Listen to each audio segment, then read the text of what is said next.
Dust swirled in the air as weary travelers passed by, their baskets balanced on their heads, their faces etched with the fatigue of a long day. The mango tree stood tall and unmoved by the evening breeze, its wide branches casting long shadows over the ground beneath it. There, under its thick shade, sat a girl. Her small frame curled into itself, her arms wrapped around her knees. She was crying, not the loud, attention-seeking wails of a child, but the silent, heartbreaking sobs of someone who had already given up hope. Her head was bowed, her fingers digging into the dusty earth as though she could bury her pain within it. People walked past her without a second glance. A man carrying a bundle of firewood paused briefly, then kept walking. A woman balancing a basket of oranges shifted her gaze away, pretending not to see. The world around her moved on, uncaring.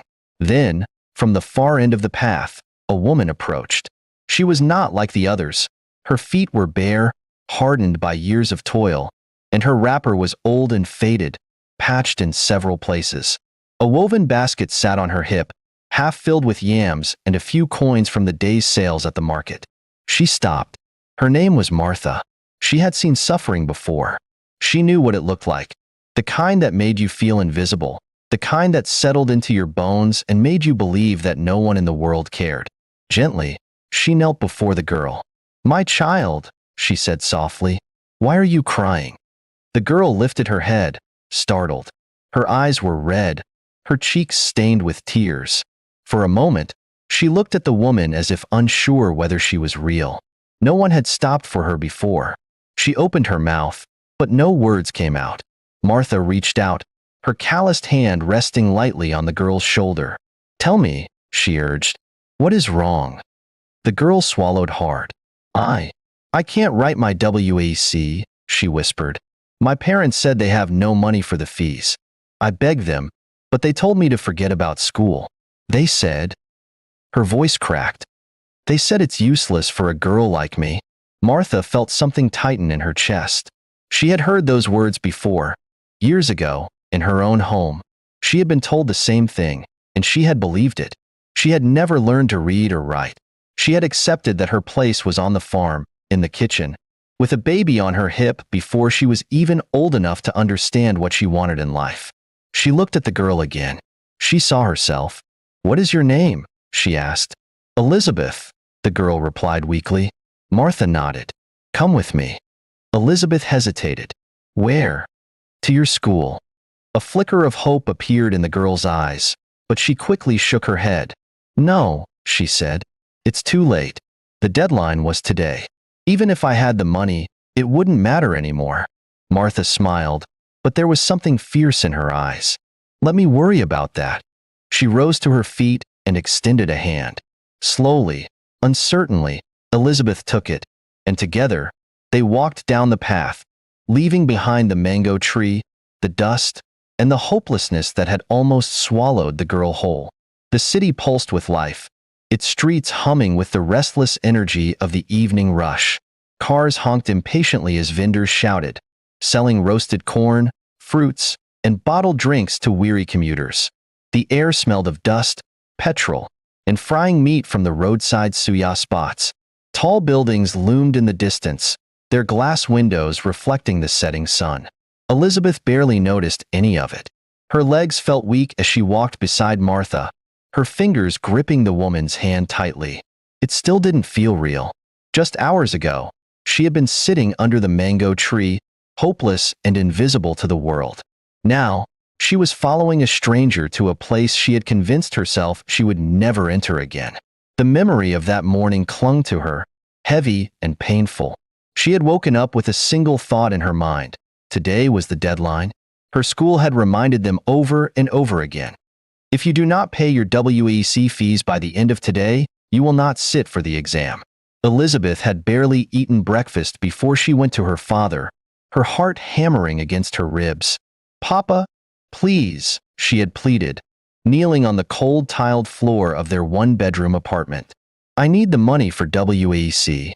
Her father, sitting in his worn-out armchair, barely looked at her.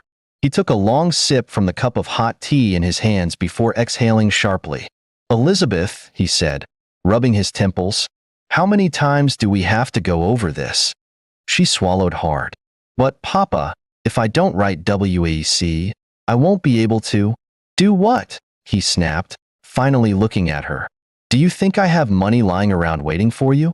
I work every day just to keep a roof over your head and food in your mouth. Your brothers need new school uniforms, your younger sister needs books, and you, he shook his head.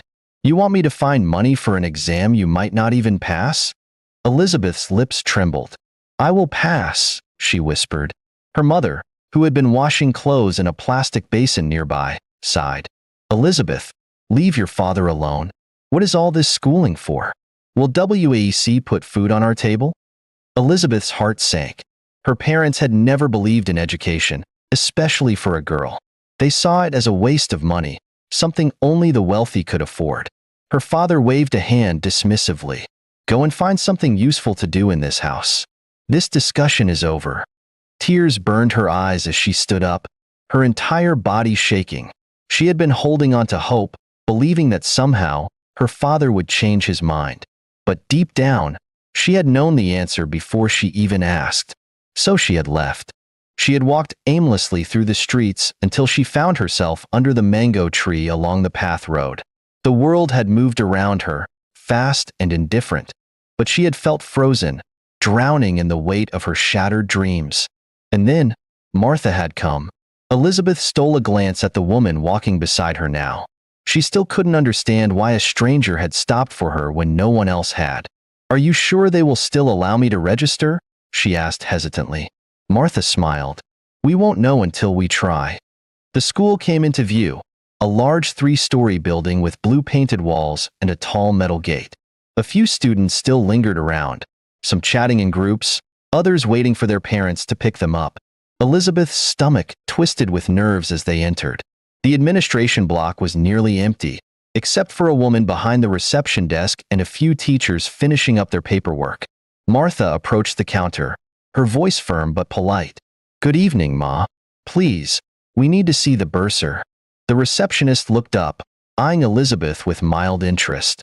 The bursar is about to close for the day. Is there a problem? I want to pay for this girl's WAEC fees. Elizabeth's breath caught. Hearing those words made it feel real. The receptionist raised an eyebrow. The deadline was today, Ma. You should have come earlier. Martha nodded. I understand, but he hasn't left yet, has he? The receptionist hesitated, then sighed. Let me check. She stood up and disappeared into an office down the hall. Elizabeth fidgeted, her heart pounding so loudly she was sure Martha could hear it. Moments later, the receptionist returned. You're lucky. He says you can come in. Martha nodded in thanks and took Elizabeth's hand, leading her inside. The bursar was a middle-aged man in a neatly pressed shirt, his glasses perched on the bridge of his nose. He glanced up from his desk as they entered. You want to pay for her WAEC fees? He asked, adjusting his glasses. Yes, Martha said without hesitation. The bursar glanced at the clock on the wall. The deadline was today. I know. And you have the money?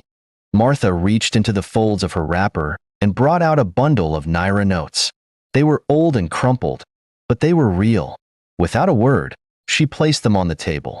Elizabeth watched as the bursar picked up the money, counted it carefully, and then nodded. Her name? Elizabeth opened her mouth, but no words came out. Martha gave her a small squeeze of encouragement. Elizabeth Williams, she whispered. The bursar nodded, scribbling something in his ledger before stamping a form and handing it over. She's officially registered, he said. Make sure she comes for the exam next month. Elizabeth took the paper with trembling hands. She stared at it, her vision blurring with tears. She had done it. No, Martha had done it. She turned to the woman beside her, her chest aching with gratitude. I don't know how to thank you, she whispered, her voice breaking. Martha reached out and wiped a tear from her cheek. Then don't. Just promise me one thing. Elizabeth sniffed, nodding quickly. Anything. Martha smiled. Make something of yourself. Don't let this kindness be wasted. Elizabeth clutched the registration slip to her chest, her heart swelling with a new kind of determination. One day, She would find this woman again. And when that day came, she would repay her in ways Martha could never imagine. Elizabeth's hands trembled as she clutched the WEC registration slip. The weight of it felt heavier than paper. It was hope, a chance, a door that had been slammed in her face too many times before. And now, because of a stranger's kindness, that door had been pushed open. She walked home quickly, the city's familiar chaos pressing in around her. Cars zoomed past, vendors packed up for the day, and children laughed as they chased each other along the dusty sidewalks. But none of it registered. Her mind was racing ahead, thinking about how she would tell her parents. Would they be happy? Would they finally see how much this meant to her? She reached the narrow, overcrowded building they lived in, one of many apartment blocks stacked tightly in rows. The walls were peeling, and the air smelled of frying palm oil from a neighbor's kitchen. She climbed the stairs, her breath uneven, and pushed open the door to their one-room apartment. Inside, her mother sat on a small wooden stool, slicing vegetables into a metal bowl. Her father lay on the thin mattress in the corner, his arm thrown over his eyes, resting after a long day. Her younger siblings were gathered on the floor, scribbling on old exercise books. Elizabeth stepped in hesitantly, her heart pounding. "Mama, Papa." Her voice was quiet but urgent. Her mother barely glanced up. "Where have you been?" I have something to tell you," she said, her fingers tightening around the paper in her hand. Her father sighed, shifting slightly. "What is it now?" Elizabeth stepped closer, unable to contain the rush of words. "I can take my WAEC this year." That made her mother pause. Her father sat up slowly, frowning. "What are you talking about?" he asked. Elizabeth took a deep breath. "A woman, I don't know her name. She saw me crying today and asked what was wrong. When I told her, she took me to my school and paid for my registration." For a moment, there was silence. Then her mother set down her knife. "A stranger gave you money?" "She didn't give it to me. She paid it directly to the school," Elizabeth clarified quickly. "She just wanted to help." Her father's expression darkened. "And what does she want in return?" "Nothing." Elizabeth shook her head. "She only asked me to do well in my exams." Her mother interrupted with a short laugh, shaking her head. "People don't just give away money for nothing, Elizabeth. You think she doesn't have her own children to take care of? Be careful. Nothing in this life is free." Elizabeth's heart dropped. "Mama, she didn't ask for anything. She just wanted to help." Her father rubbed his chin thoughtfully. "So now you think you are better than your mother and me? Running around, accepting favors from strangers? That's not what I—" "And what if she comes back one day, demanding something in return?" her mother added. "What will you do then?" Elizabeth's throat tightened. "She won't. She's not like that." Her father scoffed.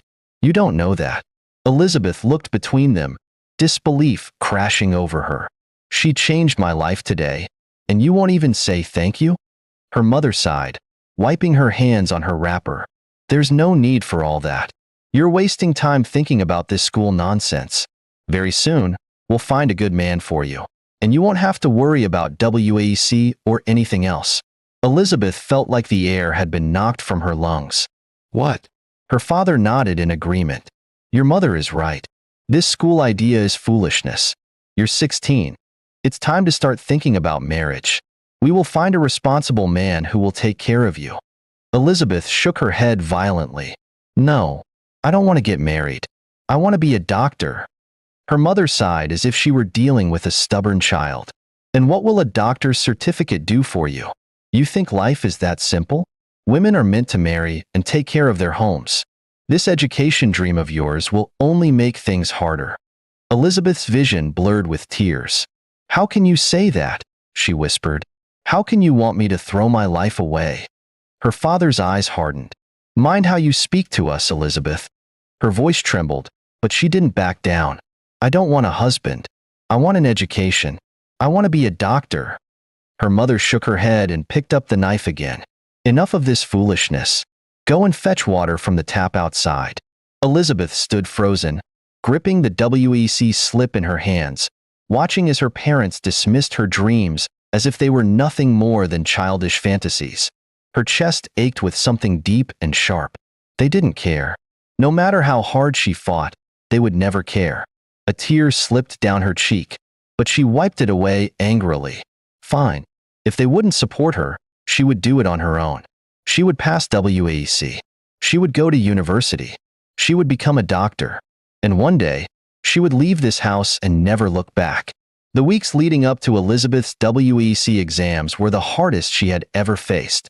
At home, nothing had changed. Her parents still spoke of her marriage as though it were already decided. Each day, her mother hinted at possible suitors, men with stable jobs, men who could provide, men who, in their eyes, were the only future a girl like Elizabeth needed. But Elizabeth had no interest in any of them. While her mother planned for her wedding, she studied deep into the night, poring over borrowed textbooks by candlelight. She would wake up before dawn to revise and sneak in extra study time between house chores. The weight of expectation sat heavily on her, but she refused to crumble beneath it. She had one shot at this, and she would not fail. The WAEC exams came and went in a blur of tension, ink-stained fingers, and whispered prayers. Elizabeth wrote each paper with unwavering determination, pouring everything she had into each answer sheet. When the last exam ended, she felt both relief and fear. Had she done enough? But there was no time to dwell on it. Days later, news spread about a government-sponsored scholarship exam for students from low-income families. It was a rare opportunity, one that could open doors she had never even dreamed of. Elizabeth knew she had to try. She found out where the exams were taking place and signed up without telling her parents. She couldn't risk them stopping her. The exam day arrived, and as she entered the hall, she saw students from all over the city, their faces filled with the same hope and desperation she carried in her heart. She took a deep breath and picked up her pen. For 2 hours, she poured herself into the test, answering each question with the same fierce determination that had carried her this far. When she left the hall, she had no idea whether she had done well enough. All she could do now was wait. While Elizabeth waited for her WAEC and scholarship results, her parents intensified their search for a husband. Her mother began calling distant relatives, inquiring about responsible young men. Her father even met with an elder in the community to discuss potential matches. Elizabeth overheard their conversations and felt her stomach tighten with anxiety. "She's a good girl," her mother said one evening as she chopped vegetables. "She knows how to cook and clean. She will make a fine wife." Elizabeth clenched her fists. She wanted to scream. She wanted to tell them that she was more than just a girl who could cook and clean. She wanted to be someone. She wanted to make a difference. She spent many nights praying, asking God to make a way for her. She prayed that her results would be good, that she would get the scholarship, that she wouldn't have to be trapped in a life she didn't want. And then, one afternoon, everything changed. Elizabeth was in the market with her mother when she heard someone call her name. She turned to see one of her classmates running toward her, breathless with excitement. "Elizabeth," the girl gasped, "your WAEC results are out." Elizabeth's heart stopped. "And the scholarship results too." The world seemed to spin. "Did you check?" Elizabeth asked, her voice barely above a whisper. The girl grinned. "You passed everything, and you got the scholarship." For a moment, Elizabeth couldn't move. She had passed. She had passed. And she had won the scholarship. A sob of relief escaped her lips, but she quickly covered her mouth, afraid that her mother would notice. She felt like running, like screaming, like falling to her knees in gratitude. But she couldn't. Not yet. She needed to do one more thing first. That evening, when her parents were busy talking about suitors, Elizabeth snuck out. She had memorized the address the woman had given her and followed the directions until she reached the house. It was a modest place, small but well kept, with a neat garden in front. She knocked on the door, her heart pounding.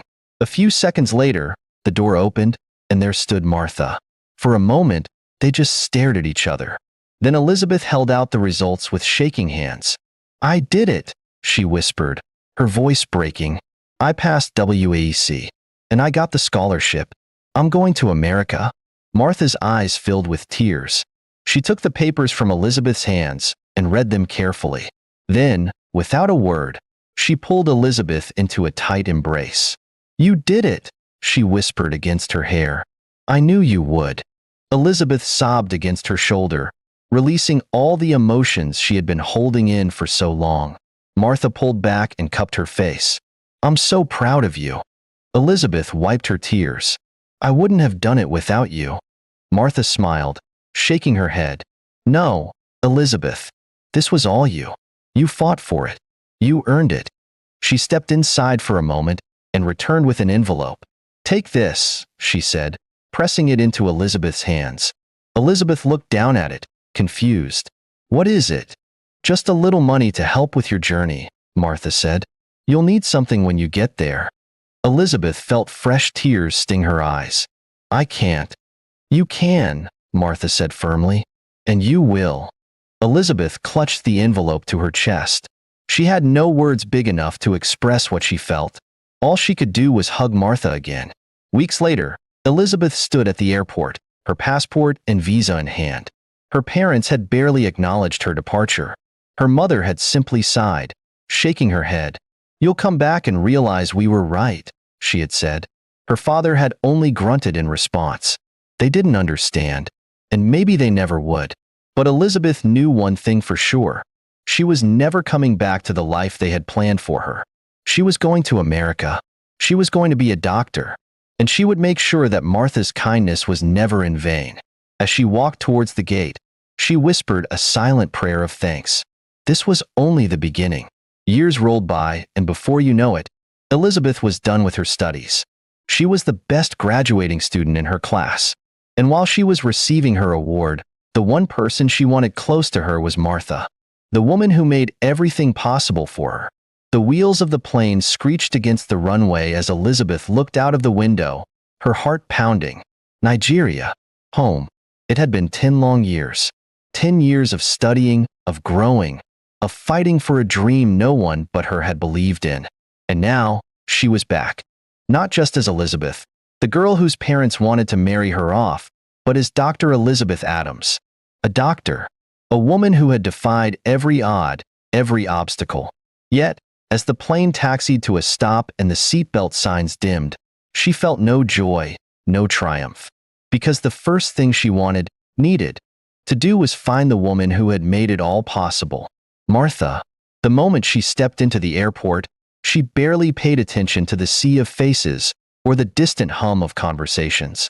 She grabbed her suitcase and walked briskly toward the exit, her heart set on one thing. She was going to find Martha. The city had changed. New buildings had risen, old ones had crumbled, and the air felt heavier, thicker with the weight of time. As Elizabeth's taxi wove through the streets, she felt a strange unease settle in her chest. Would Martha recognize her? Would she be surprised? Happy? Had she been okay all these years? The car stopped in front of the old yard, the place where everything had begun. But something was wrong. The yard wasn't the same. The rusted iron gate was gone, replaced by a new, modern one. The small compound that had once been filled with the laughter of playing children was eerily quiet. Elizabeth stepped out, dragging her suitcase behind her, and approached a woman washing clothes in a basin. "Excuse me," Elizabeth said, her voice eager but nervous. "I'm looking for a woman who used to live here. Her name is Martha. She had children too, I think. Do you know where she is?" The woman frowned, glancing up. "Martha?" "Yes." Elizabeth's heart leaped. The woman wiped her hands on her wrapper and shook her head. "Ah, my dear. They packed out years ago." The world tilted slightly. Elizabeth blinked. "Packed out?" "Yes," the woman continued. "It's been long. Almost 7, 8 years now. Nobody knows where they went. One day, they just left. People said it was because things became hard for them." Elizabeth's stomach clenched. "No one knows where they are?" The woman sighed. "Not that I've heard." Elizabeth took a step back, her breath unsteady. She had come back hoping to embrace the woman who had given her a future. She had imagined surprising her with success, with gratitude, with everything she had become. But Martha was gone, vanished, and no one knew where she had gone.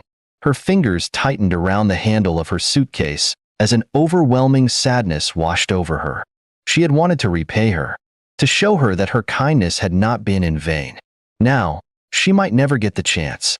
Elizabeth's heart was heavy as she took a taxi to her parents' house. She had barely spoken to them in years. They had never called to ask how she was doing, never written. But now that she was back, a doctor, a woman of status, they were suddenly eager to welcome her. The moment she stepped into the house, her mother let out a loud cry of joy, pulling her into a tight embrace. My daughter is back."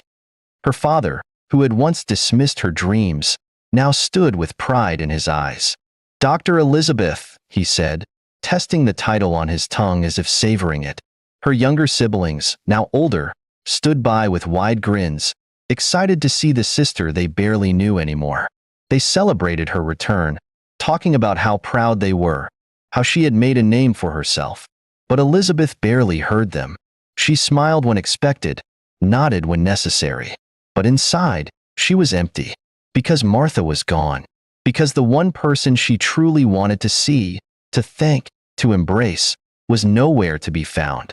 That night, she sat by the window, staring out into the city lights, her heart aching. This wasn't home anymore. She had outgrown it, and she could feel it in her bones. She wasn't meant to stay here. A few weeks later, Elizabeth left for Lagos. It wasn't a decision she made lightly, but it was one she knew was necessary. She needed to build something new, a place where she could help people, where she could make a difference. With her savings and connections, she bought land and began construction on what would soon become one of the most reputable private hospitals in Lagos. She threw herself into work, determined to save lives, to give others the same chance she had been given. But no matter how many patients she treated, no matter how much success she achieved, there was always a hollow space in her heart. A question that refused to leave her mind. Where was Martha? And would she ever find her again? The hospital was unusually busy that evening. Elizabeth had just finished her rounds when she heard the commotion at the reception. A woman had been rushed in on a stretcher. The nurses moved quickly, but their voices were tense as they spoke to the patient's daughter, who was visibly distressed. "You need to make a deposit before we can proceed," one of the nurses explained. The young woman, no older than 20, shook her head, her eyes glistening with unshed tears. "Please," she begged. "We have no money. But my mother, she's in so much pain. Please help her." Elizabeth, standing by the hallway, paused. She had heard this plea countless times before. The reality of private hospitals was cruel. Without payment, treatment was often delayed. But something in the girl's voice pulled at her. Still, she turned away. She was exhausted. Another patient would mean another long night, and she had already had so many of those. But hours passed, and something kept tugging at her. The desperation in the girl's voice. The way she had pleaded. Something felt different. Finally, unable to ignore it any longer, Elizabeth made her way toward the emergency ward. She stepped inside, scanning the room until her eyes fell on the patient lying on the bed. And then, the world stopped. Elizabeth's breath hitched. Her hands trembled. It couldn't be, but it was. Martha, the woman she had searched for. The woman who had made her dreams possible. Time seemed to fold in on itself. The years disappeared, and suddenly, Elizabeth was 16 again. Standing under that mango tree, looking up at the kind stranger who had changed her life. "Martha," she whispered, her voice barely audible. Martha's eyes were closed, her face pale and weary. She was barely conscious. Elizabeth didn't think. She spun around, pushing the emergency button with force. "Get me every available doctor in here now," she commanded, her voice sharp with urgency. The nurses and doctors rushed in, startled by the authority in her voice. Elizabeth turned back to Martha and gripped her frail hand. "You're going to be okay. Your daughter is here to take care of you," she whispered. "I promise." The next morning, Martha's daughter sat in the waiting area, her fingers twisting anxiously. She had seen the way the doctors had reacted last night, the way they had moved with urgency, without once asking her for money. She had expected them to throw her and her mother out, but instead, they had treated her mother with care. And now, the confusion only deepened. Every morning, nurses came with fresh meals for her mother. They smiled at her, reassuring her that everything was fine, yet not once had they mentioned money. Not once had they asked her for a single naira. Who was this doctor? And why was she treating them as though they were special? She had no idea that the woman saving her mother's life was the same girl her mother had saved many years ago. The first thing Martha saw when she opened her eyes was a bright white ceiling. She blinked slowly, disoriented. Where was she? Her body felt lighter, though weak. There was no longer the unbearable pain in her chest. The last thing she remembered was struggling to breathe, her daughter's voice crying for help. But now, she was alive. She turned her head slightly and saw her daughter sitting beside the bed, her eyes red and swollen from crying. "Mother!" the girl gasped, rushing forward. "You're awake." Martha tried to speak, but her throat was dry. A nurse appeared instantly, holding a glass of water to her lips. "Take it easy," she said gently. "You're safe now." Safe. Martha let the words settle in her heart. For years, she had battled hardship. Ever since she and her children had left their old home, life had been unkind.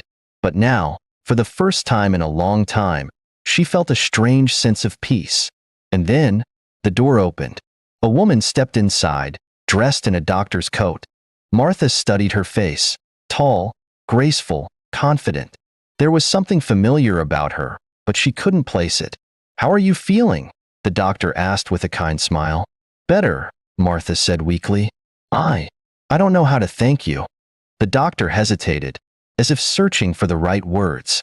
Then, she stepped closer and spoke softly. "Mama, do you know me?" Elizabeth asked, smiling. "No, I have never been here before." Martha answered. "Mama, do you remember a 16-year-old girl you once helped?" Martha frowned, confusion clouding her features.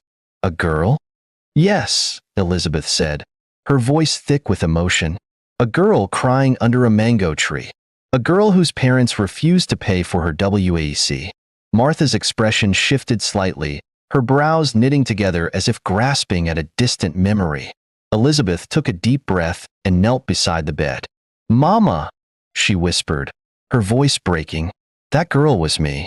Martha's eyes widened. She studied the doctor again, and slowly, like a sunrise breaking through the night, the memory returned. The crying girl, the desperate plea, the day she had reached into her small bag of market earnings and paid for a stranger's future. Martha's lips parted, trembling. "No, it can't be."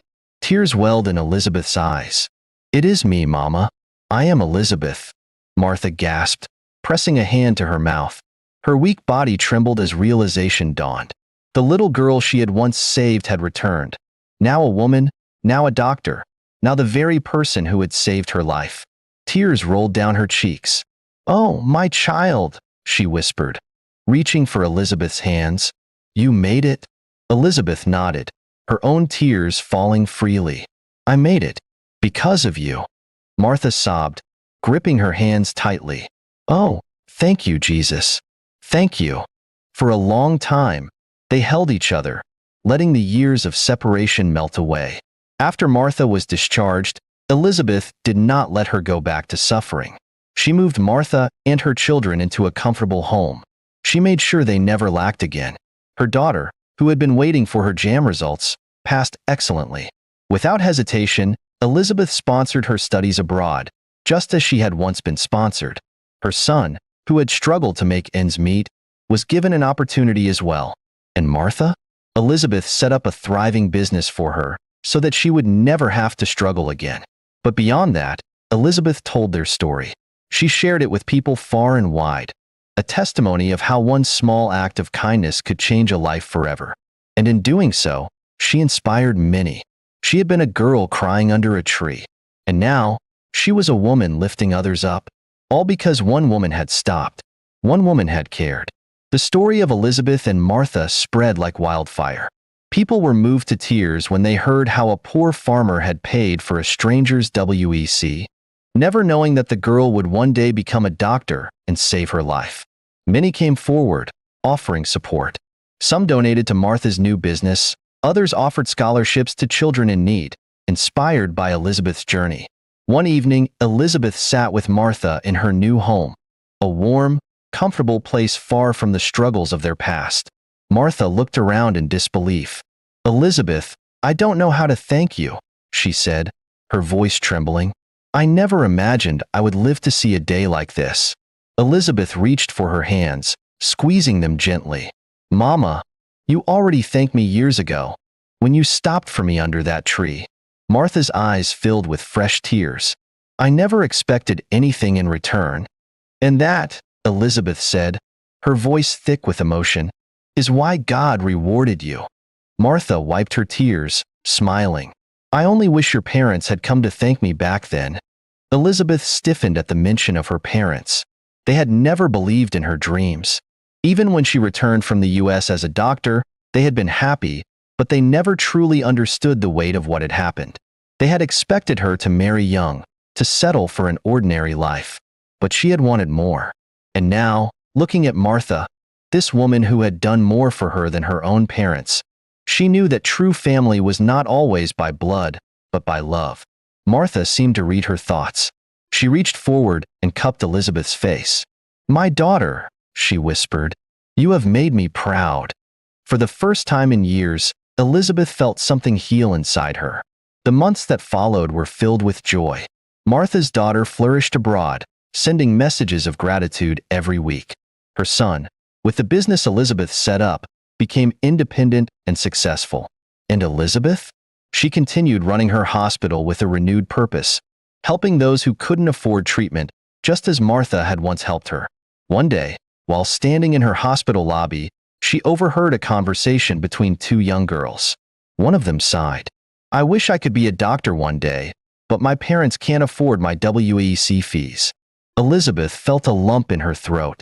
She stepped forward and placed a gentle hand on the girl's shoulder. "Tell me," she said softly, "how much are your fees?" The girl looked up, startled. Elizabeth smiled. "Because someone once paid mine, and today, it's my turn to do the same." And just like that, the cycle continued. Because kindness never truly ends. It only passes from one hand to another, from one heart to the next, changing lives forever. Hello, champions. I hope you enjoyed our stories. Please hit the like button, leave a comment below, and subscribe to our channel. Thanks.